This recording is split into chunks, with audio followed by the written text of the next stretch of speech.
The call. Rick in Brighton, Michigan. Hey, Rick, what's on your mind today? Hey, Tom. Yeah, the last caller just took some of my thunder, but I'll tell you a little story if I can. In 1983, I went to work for a public university, and I'm a skilled tradesperson, and I took a pay cut of 50%. And I stayed there because, the benefits and the package, and there was a need for me there, and I kind of felt like a big fish in a small pond. So anyway, and now I'm retired 25 years later, and I get $1,800 a month minus $200 for my health care, and that's not a lot of money. No, it's not. If my wife hasn't been retired with me, and she gets $1,300, that's all we get. So tell me, $36,000 a year is a lot of money. Who are they trying to kid?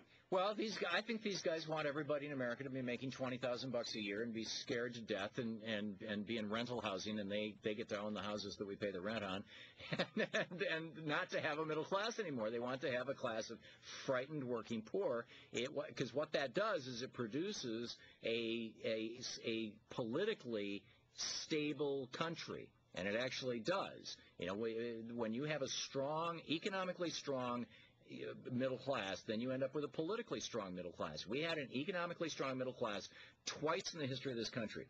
Once was in the era from 1760 to 1790. And what did that produce? A revolutionary war.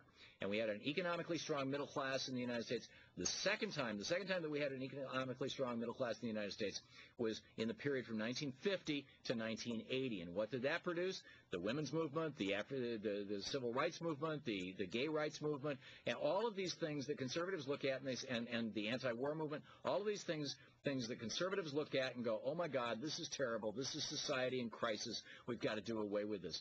They want to take us back to the wage levels of the 1930s or of the 1880s. They wax nostalgic about the golden era, the era of the robber barons, the Gilded Age, the 1880s, 1890s, when there was a very small middle class, which was basically doctors and lawyers and whatnot, and mercantile class, shop owners. There was a very small, wealthy elite, the Rockefellers and the Goulds and the Huntingtons and whatnot, and there was a very, very large class of the working poor.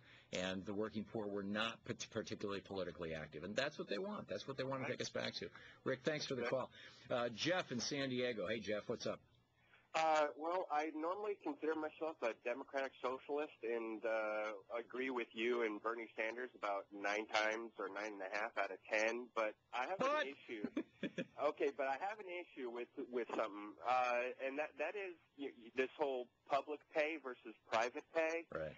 And I have an issue with, I'm sure you're familiar with the story out of Bell, California. I am. And how a city manager somehow gets paid $800,000 a year. Yep. And after that news broke, there's actually a town down the road where the city manager is making over $1 million a year. It's a town of 80 people with over 1,000 businesses. Tell me that wasn't an example of those businesses corrupting government for their own benefit. But anyway, you were saying. I live in San Diego, and after the Bell, California story broke, our local paper, the right wing, anti-union Tribune, starts looking into the pay of our city officials, and I believe their last article has their retirement, their pension payments to some of these paper pushers at $130,000, $150,000 a year for retirement pensions. They're not even working, and they're getting paid, $150,000 a year. Wouldn't it be nice if we all got that, Jeff? Well, it would, but I don't see that ever happening. So I think there's. I tell you, there's a lot of people in America with pensions that are a lot bigger than $150,000 a year, and you'll find them all in corporate America. Here's the thing that that would answer both your complaint, Jeff, your concern, and that of the right wingers who don't think that public employees should be paid, or who use the example of Bell, California.